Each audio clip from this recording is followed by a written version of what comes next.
আসসালামু আলাইকুম। Crown cement সকালের খবরে আমন্ত্রণ জানাচ্ছি আমি মালিহা হোসাইন। সারা দেশের সব বেসরকারি এমপিওভুক্ত শিক্ষা প্রতিষ্ঠানের দ্বিতীয় দিনেও কর্মবিরতি চলছে। আজ সচিবালয় অভিমুখে মার্চ টু সচিবালয় কর্মসূচি পালনের ঘোষণা দিয়েছেন আন্দোলনরত শিক্ষকরা। এ বিষয়ে জানতে কেন্দ্রের শহীদ মিনারে যাচ্ছি, সেখানে আছেন সিনিয়র করেসপন্ডেন্ট আপেল শাহরিয়ার। সরাসরি যুক্ত হচ্ছি তার সাথে। আপেল, শিক্ষকদের দ্বিতীয় দিনের কর্মবিরতির কি অবস্থা দেখতে পাচ্ছেন, জানাবেন।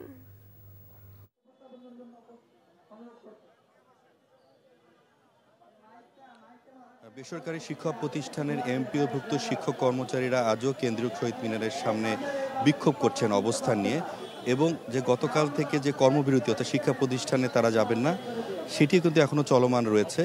এবং গতকাল রাতে একটি ঘোষণা দেওয়া হয়েছিল এখান থেকে, যদি আজকে 12টার মধ্যে দুপুর 12টার মধ্যে যদি প্রজ্ঞাপন জারি করা না হয় তাহলে তারা মার্চ টু সচিবালয় দিকে তারা রওনা হবেন। এজন্য তারা এখানে কথা বলছেন, জানিয়েছেন দ্রুত সময়ের মধ্যে যাতে তাদের যে দাবিগুলো আছে সেগুলো যাতে বাস্তবায়ন করা হয়।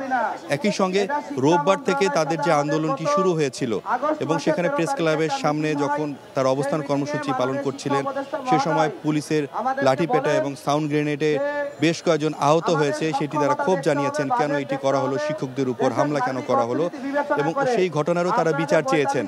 এখন অনেকে কথা বলছেন এবং তাদের দাবি দেওয়াগুলো তুলে ধরছেন যে কি কি কারণে তারা এই রাজপথে নেমেছেন।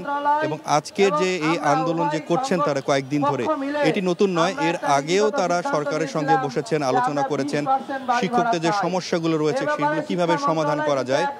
এবং সেখানে শিক্ষা উপদেষ্টা তাদের সঙ্গে কথা বলে আশ্বস্ত করেছেন তাদের যে যে দফায় দাবি করছেন, একটি হচ্ছে তাদের বাসা ভাড়া বাড়ানো, চিকিৎসা ভাতা এবং উৎসব ভাতা, সেটি তারা একমত হয়েছেন। তবে এই সময়ের মধ্যে যে হচ্ছে না, কিছুটা সময় লাগছে, এই সময়টি তারা দিতে চাচ্ছেন না। শিক্ষকরা বলছেন যে এখনই দিতে হবে, দ্রুত সময়ের মধ্যে যদি এই জিনিসগুলো করানো হয় ভবিষ্যতে হয়তোবা তারা করবেন না, অর্থাৎ তাদেরকে একটা আশ্বস্তের মাধ্যমে সীমাবদ্ধতার মধ্যে যাতে না রাখা হয় সেজন্য তারা বলছেন যে দাবি আদায় করতে গেলে রাজপথ থেকেই তারা দাবি আদায় করবেন। এবং বলছেন তারা মার্চ টু সচিবালয়ে যে কর্মসূচি ঘোষণা করেছেন তারা বলছেন তারা নিরুপায়, অর্থাৎ সরকার যে আশ্বস্ত করেছিলেন এবং কেন এখনো এই বিষয়গুলো নিয়ে ব্যবস্থা নেওয়া হচ্ছে না শিক্ষকদের বিষয়টি, তারা ক্ষোভ হতাশা ব্যক্ত করেছেন। আশা করছেন সরকার 12টার মধ্যেই তাদের এই প্রজ্ঞাপন জারি করবেন এবং মার্চ টু সচিবালয় যে কর্মসূচি সেটি তারা প্রত্যাহার করে নেবেন এবং একই সঙ্গে তারা ক্লাসে ফিরে যাবেন সেটি তারা জানিয়েছেন। এবং কয়েকজন শিক্ষকের সঙ্গে আমরা কথা বললাম যে যেহেতু এই আন্দোলনটি নতুন নয়, দীর্ঘদিন ধরেই আন্দোলনটি করা হচ্ছে, কেন আসলে সরকার এই বিষয়টি ইতিবাচকভাবে নিচ্ছেন না, কেন তাদেরকে এই বারবার আশ্বস্ত করা হচ্ছে, সমাধানের দিকে কেন যাওয়া হচ্ছে না, সে ক্ষোভ হতাশা ব্যক্ত করেছেন। জানছিলাম শিক্ষকদের কর্মসূচির খবর।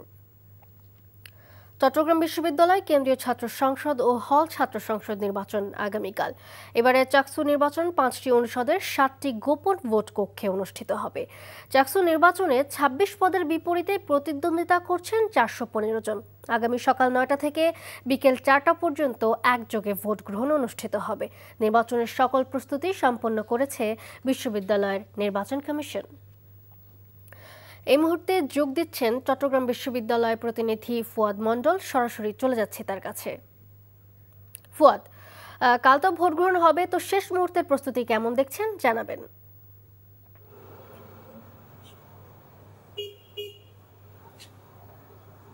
ধন্যবাদ মালিহা, আপনি যেমনটি বলছিলেন দীর্ঘ 35 বছর পর অনুষ্ঠিত হতে যাচ্ছে চাকসু নির্বাচন। এই নির্বাচনকে ঘিরে আমরা গতকালকে দেখেছি নির্বাচনী প্রচারণার শেষ দিন ছিল। এই দিনকে ঘিরে প্রার্থী এবং ভোটারদের মধ্যে উৎসবমুখর অবস্থা ছিল। নানা রংঢং এবং অভিনব কৌশলে প্রার্থীরা তাদের ভোট প্রচারণা চালিয়েছেন, সেই সাথে উচ্ছ্বসিত ছিল ভোটাররা। আপনাকে যদি জানিয়ে রাখি, বিশ্ববিদ্যালয় প্রশাসন ইতিমধ্যে নির্বাচনকে সুষ্ঠুভাবে পরিচালনা করতে সমস্ত ধরনের নিরাপত্তা বেষ্টনী তৈরি করে ফেলেছে এবং বিশ্ববিদ্যালয়কে নিরাপত্তা চাদরে আবিষ্ট করে ফেলেছে। আপনাকে যদি জানিয়ে রাখি, এবারে চাকসু নির্বাচনে মোট 1200 জন আইন শৃঙ্খলা রক্ষাকারী বাহিনী যারা আইন শৃঙ্খলা রক্ষার দায়িত্বে থাকবেন, বিশ্ববিদ্যালয় প্রক্টর আমাদেরকে জানিয়েছেন যে পুলিশ, বিজিবি এবং এনবিপিএন মিলে 1000 জন আইন শৃঙ্খলা রক্ষাকারী বাহিনী থাকবেন। সেই সাথে র্যাব সদস্য থাকবেন 40 জন এবং বিশ্ববিদ্যালয়ের শিক্ষক এবং প্রক্টোরিয়াল বডির সদস্যরা মিলে নিরাপত্তা সমন্বয়কারী হিসেবে থাকবেন 37 জন শিক্ষক। তারপর যদি আরও একটি বিষয় জানিয়ে রাখি, এবারের নির্বাচন 5টি অনুষদের মোট 60টি গোপন কক্ষে অনুষ্ঠিত হবে। নির্বাচনকে ঘিরে সমস্ত ধরনের আয়োজন ইতিমধ্যে নির্বাচন কমিশন করে ফেলেছে। সেই সাথে প্রার্থীরা আমাদেরকে জানিয়েছে যে তারা তাদের নির্বাচনী প্রচারণা চালাতে কোনো প্রকার বাধার সম্মুখীন হন। আমরা কয়েকটি পাল্টাপাল্টি অভিযোগের ঘটনা দেখেছিলাম, তবে বড় কোনো ঘটনা আমরা দেখতে পাইনি। তো আজকে ক্লাস পরীক্ষা কিছুটা শিথিল আছে। অনেক বিভাগে, যেসব বিভাগে প্রার্থীরা নির্বাচনে অংশগ্রহণ করছেন সেসব বিভাগের পরীক্ষা স্থগিত রয়েছে। তবে যেসব বিভাগে প্রার্থীরা নাই সেসব বিভাগে মূলত ক্লাস পরীক্ষা চলছে। আমরা সকাল থেকে দেখছি শিক্ষার্থীরা বিশ্ববিদ্যালয়ে আসছেন এবং ক্লাসে অংশগ্রহণ করছেন। তবে নির্বাচনকে সুষ্ঠুভাবে সম্পন্ন করতে সকল ধরনের আয়োজন ইতিমধ্যে নির্বাচন কমিশন করে ফেলেছে। এই ছিল চট্টগ্রাম বিশ্ববিদ্যালয় থেকে সর্বশেষ। জানছিলাম চাকসু নির্বাচনের খবর। রাজধানীর কলাবাগান এলাকায় একটি বাসার ডিপ ফ্রিজ থেকে এক নারীর মরদেহ উদ্ধার করেছে পুলিশ। মৃত তাসলিমা আক্তারের বড় মেয়ে জানান, তাদের বাবা মার সম্পর্ক ভালো ছিল না। মাঝে মধ্যেই বাবা মার মধ্যে বিভিন্ন বিষয় নিয়ে ঝগড়া হতো। হত্যার পর তার স্বামী মরদেহ ফ্রিজে রেখে পালিয়েছে বলে জানিয়েছে পুলিশ। ইফতেখার রাজার রিপোর্ট। রাজধানীর কলাবাগানের এই বাসায় পরিবার নিয়ে বাস করতেন নজরুল ইসলাম। 3 কন্যার জনক নজরুলের সাথে স্ত্রী তাসলিমা আক্তারের বনিবনা হচ্ছিল না। এ নিয়ে স্বামী স্ত্রীর মধ্যে প্রায় ঝগড়া হতো। সন্তানরা জানান, ঝগড়া মাঝে মাঝে গায়ে হাত তোলা পর্যায়ে চলে যেত। তবে স্বজনরা বলছেন, এই ঝগড়া হত্যাকাণ্ড পর্যায়ে নেমে আসবে এমনটা তাদের কাছে অকল্পনীয়। ডিপ ফ্রিজ দেখা হয়, ডিপ ফ্রিজে যে মাছ মাংস ছিল সেগুলো অনেক নিচু ছিল, কিন্তু আমরা দেখছিলাম অনেক হাই হয়ে আছে, এখানে পুরো ফুল। তো যখন আমাদের সন্দেহ এগুলোর মধ্যে কিছু হয়েছে, তখন একটা দুইটা নামানোর পর আম্মুর ওনার দেখতে পাই, তখন ওনাদের ধারণা এখানে আম্মু। তারপর সিআইডি ওনারা সবাই আসার পর আম্মুকে বের করা হয়। মারধর করতো, আবার দেখা যাচ্ছে কিছুদিন পর ঠিক হয়ে যেত আর কি। হাজব্যান্ড ওয়াইফের মধ্যে যেরকম একটাই থাকে, কিন্তু এরকম যে করবে এটা তো কখনো মাথায় ছিল না।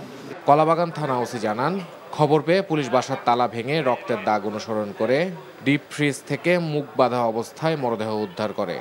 আমরা মোটামুটি যতটুকু আমরা দেখেছি তাতে মনে হয়েছে তাদের পারিবারিক সমস্যা ছিল, হাজব্যান্ড ওয়াইফের সমস্যা ছিল। সেই সমস্যা থেকেই এই হত্যাকাণ্ড। আমরা লাশ উদ্ধার করেছি, লাশ পোস্টমর্টমে আমরা পাঠিয়েছি, মামলা প্রক্রিয়াধীন। অলরেডি আমাদের টিম কাজ করছে। আমরা যত দ্রুত সম্ভব তাকে আমরা আইনের আওতায় নিয়ে আসব। এ ঘটনায় ভুক্তভোগীর পরিবার থানায় মামলা করেছে। অভিযুক্ত নজরুল ইসলামকে খুঁজে বের করে সুষ্ঠু বিচারের দাবি জানিয়েছেন তারা। Iftekhar Reza, NTV news, Dhaka. সকালের খবর এটুকুই। এই খবরের ভিডিও সহ আপডেট জানতে ভিজিট করুন এনটিভি অনলাইন www.ntvbd.com। এছাড়াও এনটিভির জনপ্রিয় সব অনুষ্ঠান ও খবরের আপডেট জানতে ভিজিট করুন আমাদের ইউটিউব ও ভেরিফাইড ফেসবুক পেজ। 12টায় মধ্যাহ্নের খবর দেখার আমন্ত্রণ রইল। ধন্যবাদ সবাইকে।